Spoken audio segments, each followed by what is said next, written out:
at least your mothers or grandmothers or somebody posing like this in front of the camera. Yeah. Right? Like this. Yeah. Or in the Hindi movies you must have seen like this. You know, For oof. sure. You know, so all those images come from his paintings. All are, you know, I mean, we are ignorant people. I was also ignorant, so we are here to tell you about him. But that's not the crux of the story, as Ketan said. The crux of the story is the love story, a passionate love story, a very colorful love story, a very eventful love story between Raja Ravi Verma and one of his muses, because of which the whole hell broke loose on his life, and that muse being the face of Lakshmi and Saraswati sitting right next to us. Her name is Sugandha in the movie, and she'll. Yeah, will you please tell something about your character in the film? Yes, of course. It was a wonderful character for me to play. She is at the same time extremely fearless, but also very fragile. And this combination of strength and softness is what makes Sugandha such a complex and beautiful character to play. I had loved Raja Ravi Verma's paintings all my life, although I didn't know the fullness of all of his contributions. But as an artist, I'd really loved his work. And in fact, when I was in college, in my Harvard dormitory, I had a painting of Damayanti. And when Ketan came to discuss the film with me, he was stunned to see 2 life-size paintings of Raja Ravi Verma's heroines on my walls. So I had in fact been looking at the face of the character that I was going to play for as long as I've been in Bombay.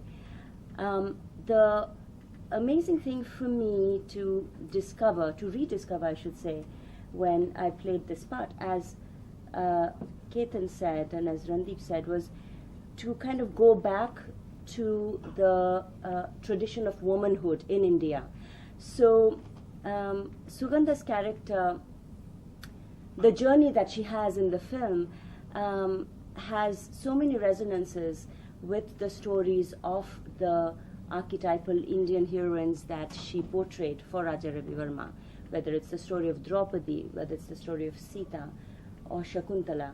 And because I had moved away to America when I was very young, this brought me back to the Ramayana, it brought me back to the Mahabharata, to the beautifully rich tradition of stories that we have. It brought me back to the gods and goddesses.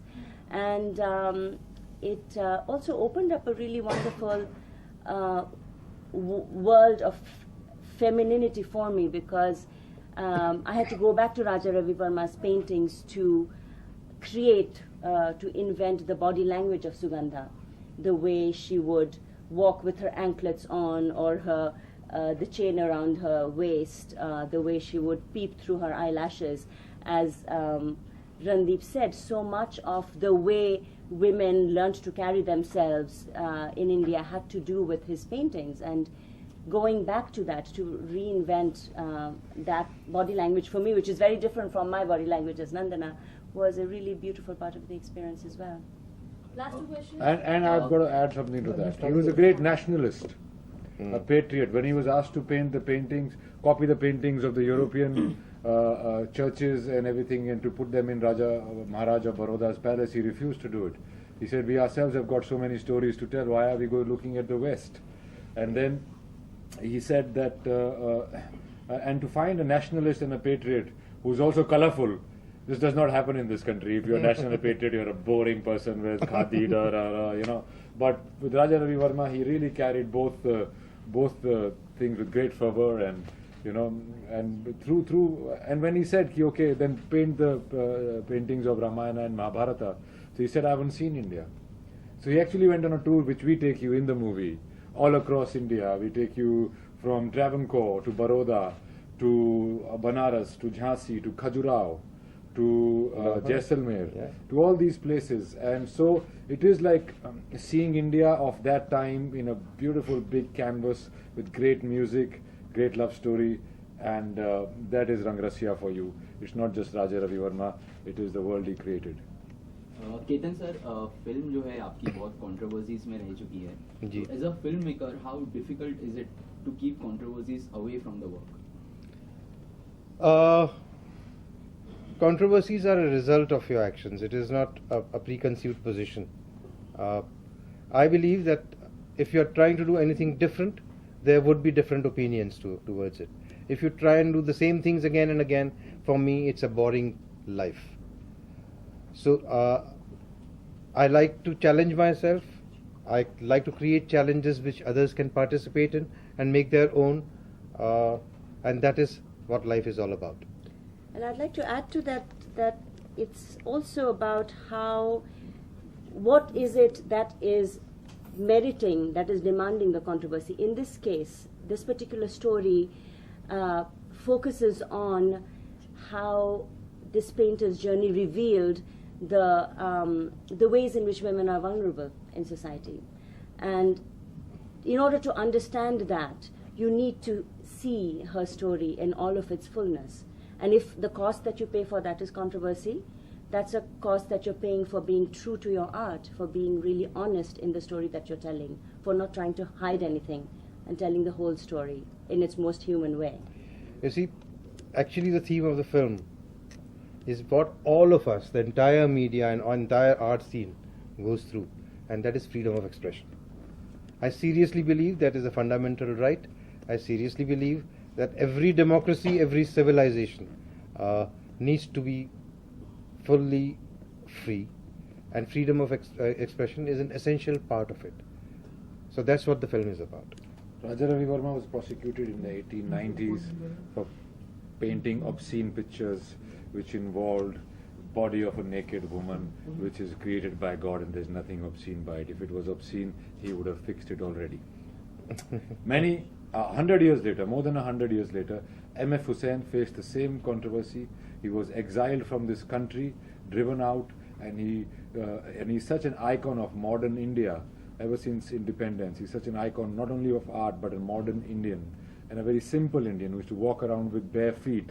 They threw stones at him and they threw him out of the country, and he spent his life in Dubai and died over there. Over what? Over a painting of a naked woman, or a half-naked woman who he thought was a goddess. Because he was a Muslim, they thought you're painting he painted Hindu gods. Why not Muslim gods? Because Allah does not have a form. So how could he paint Allah? So the whole point was, he was driven out, but who's seen the painting? Have you seen the painting? I've seen the painting because my interest is in art and because I was doing this movie. But who else has seen the painting? Nobody's seen the painting. They've thrown him out of here for hurting public sentiment and insulting religion and insulting people's religion in them. Brother, if your religion is so sensitive and it can fall down or flat on its face just because of a half-naked body of a woman, then that religion is of no consequence. You should let it go anyway. My religion is not so, my spirituality or religion is not so fragile that it will fall down just because I see a body of a naked woman. It is all politicized. It was politicized in Raja Ravi Verma's time. It is politicized now just to gather attention. When you throw stones at an artist and abuse an artist, it is the sure, short, quickest way to get publicity, and that's what we are facing in this country. Our censorship is not done by the common man. It is done by people who have got vested interests in the vote bank politics, and that's how it's done. I mean, I'm sure you all read about how there were paintings that were thrown out of the Jahangir Art Gallery recently, right? And that there was no sort of question of being a Muslim painter painting a Hindu god. It's just that we have a society that, for political reasons, as Randeep said, puts chains on artistic freedom, and that is not acceptable in a democracy. I think in spite of the fact that we have entered a new century, in spite of the fact that we think we are a really fast developing society, a kind of a climate of intolerance is also sweeping through the country, and this film is a reaction to that climate of intolerance. Randeep, lastly, just wanted to know. We've spoken too much. Yeah, just want to know about you play a painter. So have you done any workshops or the basic? What do you think, looking at me and knowing me as an actor, you think I'll not prepare for it? Yeah, just if you could say. Okay, I will say to your camera. Yes, I did practice with a guy from Nitin Desai's art direction department. His name was Sanjay, and he used to come to my house and we used to paint. I used to sketch a bit in school, but that was not sufficient. I could never mix colors. So he taught me a bit of that, and every artist has got a signature brush stroke. So we discussed how Raja Ravi Verma's brush stroke would be and what part of the anatomy he's painting and how do you stroke that part of the anatomy. So we had to practice all of that all over again. And I did not want to come across like a goon with a brush when I was painting, so that was very important. And it is about a painter at the end of the day, and that was very important for me to learn that and keep an eye on it. So Yeah. any cut on censorship? Any cut for Nanadana? No, initially the censor board was hesitant to give it a censor certificate when the screening committee saw it. But when we took it to the revising committee and it was seen by a panel of eminent people in Delhi, in the revising committee, they actually applauded the film and passed it without a cut. It's actually the first So there film that some was passed by the reports that, censorship. No. Censor board. Some scenes were No. edited. No. No. None of the scenes were edited. Thank you very much. Come watch the movie on 7th of, and you will enjoy it. Okay. Thank you. Thank you, sir.